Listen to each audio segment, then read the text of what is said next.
Dan jangan sampai ada keulang tahun dan tunggakan perkara. Itu yang saya minta pada para Kajari. Kemudian saya juga ingin memberikan masukan. Saya ingin memberi masukan, tadi saya ngobrol dengan Pak Menteri, kemudian Pak Irjen, kemudian ada juga Pak Wakil Menteri. Mohon maaf teman-teman para inspektorat,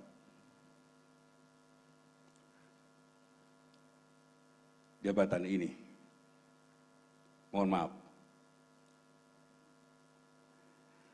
dalam mengambil satu putusan adalah jabatan yang gamang. Kenapa? Inspektorat itu dipilih dan diangkat oleh bupati untuk kabupaten, untuk inspektorat juga oleh wali kota, untuk kota Madia, untuk provinsi, jabat ada diangkat oleh gubernur. Artinya jabatan itu riskan untuk objektif, jujur, benar nggak? Riskan untuk objektif. Kalau kroni-kroninya bupati, mohon maaf, kroni-kroninya gubernur melakukan suatu perbuatan tercela, pasti inspektoratnya tidak akan berani. Benar nggak? Saya coba. Ya jujurnya aja, jabatan mandul. Saya coba tadi bicara dengan Pak Menteri, Pak Irjen, Pak Wamen. Dulu pada waktu jabatan saya asisten pengawasan, ada suatu ide, suatu pemikiran bahwa badan pengawasan ini akan diambil oleh pusat. Akan diambil oleh pusat, kenapa? Supaya ada tajinya, ada keberaniannya. Bupati misalnya melakukan perbuatan tercela ataupun, teman-teman bisa negurnya gitu. Kalau sekarang ditegur, kalian dicepecatnya pasti.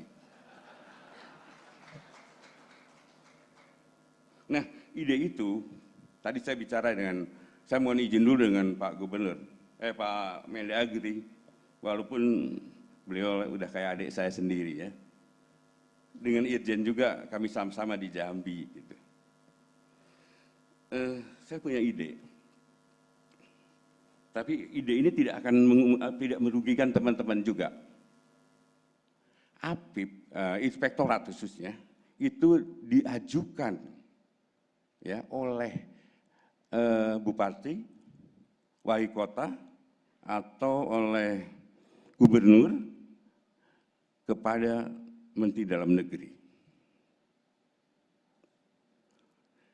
Kemudian Menteri Dalam Negeri akan menentukan siapa yang di jabatan itu. Di dalam pelaksanaannya, inspektorat bertanggung jawab langsung dengan Menteri Dalam Negeri. Tapi tetap laporkan kepada gubernur, bupati.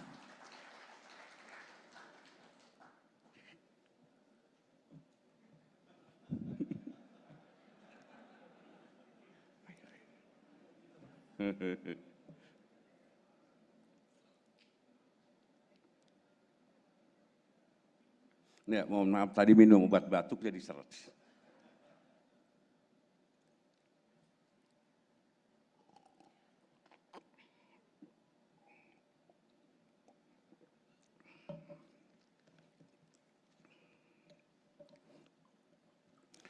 Kemudian nanti di dalam pelaksanaannya, dalam pelaksanaan fungsi dan pokoknya kita tetap pada gubernur, tetapi fungsi utamanya adalah laporan kepada Menteri Dalam Negeri dalam hal ini dengan keirjenan. Kenapa ide ini saya sampaikan? Karena jujur aja dari pengalaman yang ada,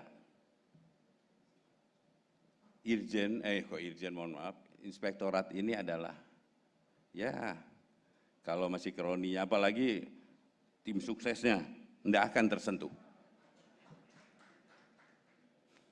Dan kemudian posisi inspektorat ini, ya, irjen atau kalau di daerah inspektorat, itu posisi inspektur. Posisinya itu ada menjadi orang ketiga di dalam pelaksanaan. Mungkin ada bupati, wakil bupati, kepala inspektorat. Dengan catatan begini, intinya menyapu halaman yang kotor dengan jangan sampai dengan sapu yang kotor. Artinya lagi, betul-betul diselektif untuk jabatan inspektorat. Dan kami di Kejaksaan sudah memulainya. Seorang jaksa agung pemuda pengawasan atau asisten pengawasan, kami betul-betul selektif untuk menunjuk siapa menjadi aswas atau menjadi jamwas. Kenapa? Saya tidak ingin pemain menjadi pelaksana.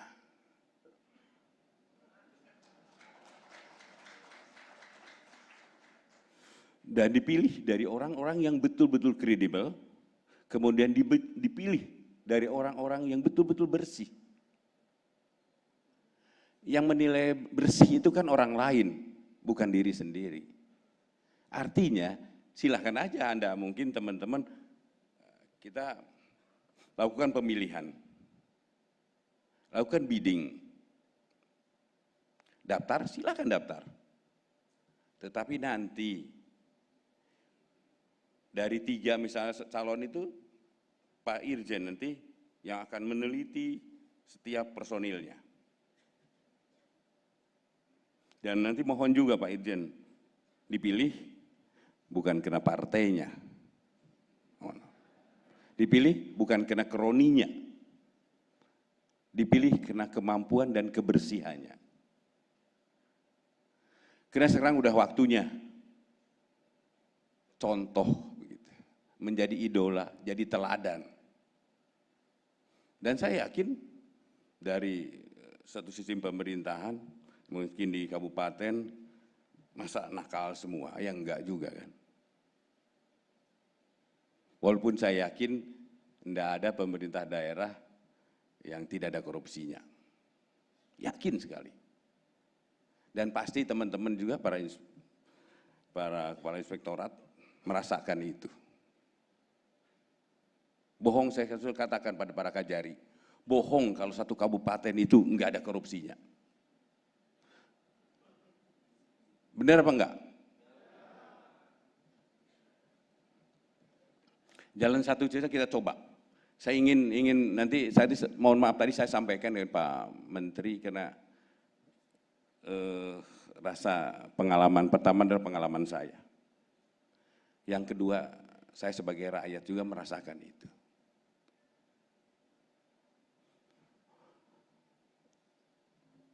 Kalau setiap ada pemilihan, tapi sekarang udah ada aturannya, alhamdulillah saya masih ada.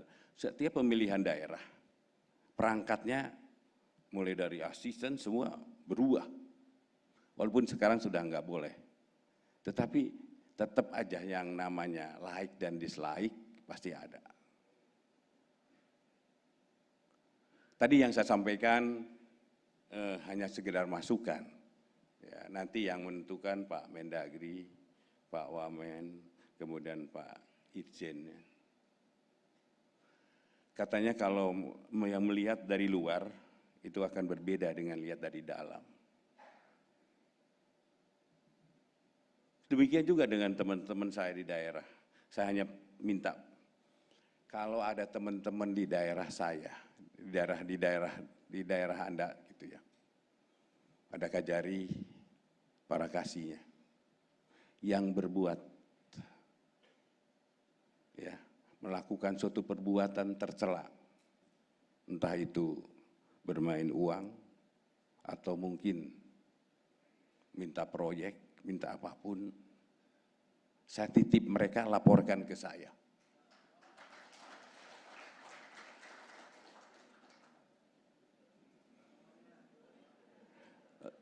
Pak, laporkan aja silahkan dengan surat secuil pun boleh. Kenapa? Saya lagi bersih-bersih, jujur aja. Saya lagi bersih-bersih. Mungkin teman-teman tahu berapa para Kajari yang saya copot. Bahkan saya pidanakan. Kalau sudah terlalu saya akan coba di tahap jabatan saya tidak akan mau lagi seperti yang disampaikan oleh Pak Menko Polhukam kemarin. Masih ada aja mafia hukum. Bahkan bukan itu. Yang terjadi di tahun 2014 yang lalu kita membentuk yang namanya TP3D, TP4D. Jaksa ini nakal, kemudian di dalam TP4D dijadikan panitia lelang. Ya, habislah sama jaksanya. Saya tidak pengen terjadi itu lagi. Maka TP4D saya bubarkan. Tetapi kesalahan yang terjadi bukan hanya salahnya jaksanya juga, tapi teman-teman juga di pemerintah daerah diberi kesempatan. Masa jaksa jadi panitia lelang? Karena merasa pengen dilindungi, tapi malah diemplok sendiri sama orang yang melindungi.